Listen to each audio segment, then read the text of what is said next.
Shalom saudara-saudara yang terkasih di dalam Tuhan Yesus Kristus. Saya yakin dan percaya damai sejahtera dan berkat Tuhan selalu tercurah di dalam setiap kehidupan kita. Kembali kita renungkan firman Tuhan dengan tema tetap beriman. Kita belajar dari firman Tuhan dalam Injil Markus 8 ayat 1-10. Yesus memberi makan 4.000 orang. Di pasal sebelum-sebelumnya, Yesus memberi makan kepada 5.000 orang. Saat ini Yesus memberi makan kepada 4.000 orang. Kita baca terlebih dahulu firman Tuhan ini. Pada waktu itu ada pula orang banyak di situ yang besar jumlahnya, dan karena mereka tidak mempunyai makanan, Yesus memanggil murid-muridnya dan berkata, "Hatiku tergerak oleh belas kasihan kepada orang banyak ini. Sudah 3 hari mereka mengikuti aku dan mereka tidak mempunyai makanan. Dan jika mereka kusuruh pulang ke rumahnya dengan lapar, mereka akan rebah di jalan, sebab ada yang datang dari jauh." Berhenti sampai di sini terlebih dahulu. Kita lihat hati Bapa kita di surga. Begitu penuh dengan belas kasihan. Dari ayat 2 dan 3 perkataan Yesus ini, kita dapat paham, kita dapat mengerti bahwa Tuhan sangat peduli kepada setiap hidup kita. Tuhan tidak akan membiarkan kita sampai meminta-minta terlebih kebutuhan kita. Tuhan tidak tega. Tuhan bahkan tidak mau kita sampai kelaparan. Tuhan pasti berusaha memberikan supaya kebutuhan kita ini tercukupi. Tuhan pasti memberikannya. Oleh karena itu, tetaplah beriman. Tetaplah beriman kepada Tuhan Yesus. Sebab Dia akan selalu mencukupkan kebutuhan kita. Hatinya penuh dengan belas kasihan. Dia pasti mencukupkan kebutuhan kita. Ayat yang keempat. Murid-muridnya menjawab, "Bagaimana di tempat yang sunyi ini orang dapat memberi mereka roti sampai kenyang?"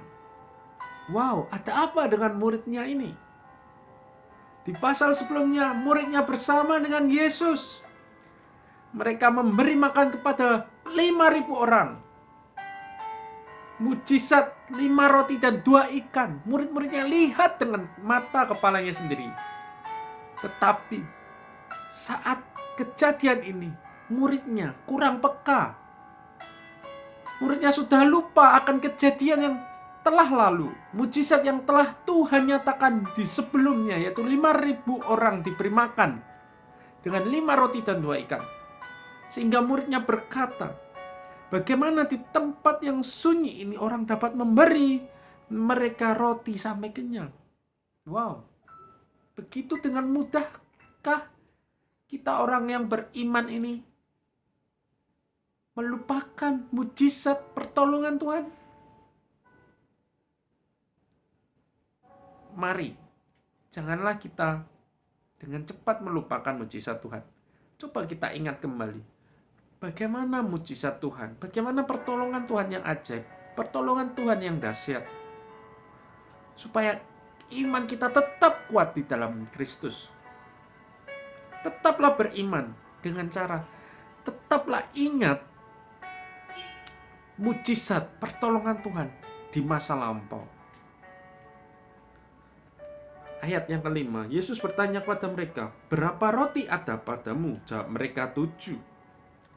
Lalu ia menyuruh orang banyak itu duduk di tanah. Sesudah itu Yesus mengambil ke-7 roti itu, mengucap syukur, memecah-mecahkannya, dan memberikannya kepada murid-muridnya untuk dibagi-bagikan. Dan mereka memberikannya kepada orang banyak. Dengan 7 roti, Yesus mengucap syukur, memecah-mecahkannya, dan membagi-bagikannya kepada mereka semua.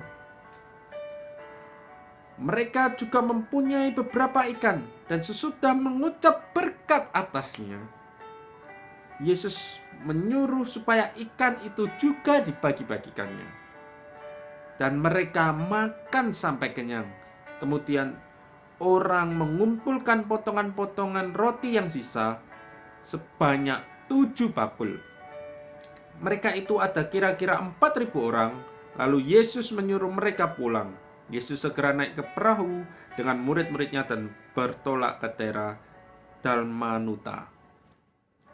Wow, mujizat yang Tuhan nyatakan begitu luar biasa. Oleh karena itu, tetaplah beriman. Ketahuilah, tetaplah beriman kepada Yesus. Mengapa kita harus beriman kepada Yesus? Yang pertama, hati Bapa kita di surga, yaitu hati Tuhan Yesus, itu penuh dengan belas kasihan kepada kita. Yesus gak akan pernah membiarkan kita sampai kekurangan. Kebutuhan kita pasti dicukupkan. Tuhan pasti mendatangkan, mencurahkan berkat-Nya. Lewat cara apapun, cara yang ajaib, cara yang luar biasa, cara yang di luar pikiran kita, Tuhan pasti mencurahkan kepada kita, sehingga kebutuhan kita tercukupi. Oleh karena itu, tetaplah beriman, sebab hati Bapa penuh dengan belas kasihan. Hati Bapa pasti akan memberikan apa yang kita butuhkan. Tetaplah beriman kepada Yesus. Jangan pernah sekali-sekali kita lepaskan iman kita kepada Tuhan Yesus. Yang kedua, tetaplah beriman. Dengan cara apa? Kita harus tetap mengingat kebaikan Tuhan, mengingat mujizat Tuhan yang kita alami, mengingat pertolongan Tuhan yang kita alami. Catatlah, miliki catatan pribadi. Tanggal sekian Tuhan menolongku, tanggal sekian Tuhan memberkatiku. Supaya ketika kita mengalami tekanan, semisal kita sudah mengalami mujizat kesembuhan, dan di suatu hari kita mengalami pergumulan di dalam bisnis. Dan ketika kita mencatat bahwa aku telah ditolong Tuhan, iman kita akan tetap kuat, kita akan tetap beriman, dan kita akan bisa berkata, dahulu Tuhan Yesus menyembuhkanku, saat ini juga Tuhan Yesus pasti memulihkan bisnisku. Tetaplah beriman dengan cara mencatat apa yang telah Tuhan kerjakan di dalam hidupmu.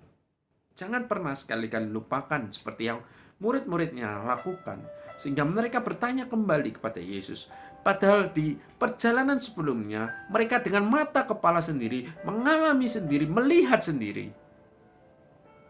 Mujizat 5 roti 2 ikan, memberi makan 5.000 orang. Dan kejadian ini hampir serupa dengan kejadian masa itu.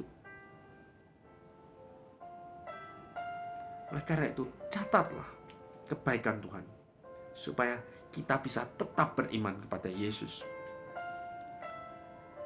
Dan yang terakhir adalah, kita harus tetap beriman kepada Yesus, sebab segala sesuatu yang ada di tangannya akan dibuatnya menjadi lebih indah. Bayangkan, hanya dengan 7 roti bisa memberi makan 4.000 orang. Dan beberapa ikan memberi makan 4.000 orang. Dan itu masih tersisa. Artinya, segala sesuatu yang ada di tangan Tuhan pasti yang terbaik. Bahkan hasilnya berlipat kali ganda di dalam kehidupan kita. Tetaplah beriman kepada Yesus. Serahkan hasilnya kepada Tuhan. Tuhan akan melipat kali gandakan. Tuhan akan memberikan yang terbaik di dalam hidup kita. Kerjakanlah bagian kita. Serahkan hasilnya kepada Tuhan. Tuhan akan turun tangan memberikan yang terbaik bagi kita. Oleh karena itu, tetaplah beriman di dalam Tuhan Yesus. Sebab yang pertama, hati Bapa adalah hati yang penuh belas kasihan, yang selalu mencukupkan kebutuhan kita. Yang kedua, tetaplah beriman kepada Yesus dengan cara mengingat, mencatat mujizat yang telah Tuhan lakukan di dalam hidup kita, atau pertolongannya di dalam hidup kita. Yang ketiga, Tetaplah beriman kepada Yesus, sebab segala sesuatu yang kita serahkan kepada Yesus akan diberikan kepada kita lebih lagi. Tuhan akan memberikan yang terbaik di dalam hidup kita. Oleh karena itu, tetaplah beriman di dalam Tuhan Yesus. Semoga firman ini memberkati kita semua. Tuhan Yesus memberkati.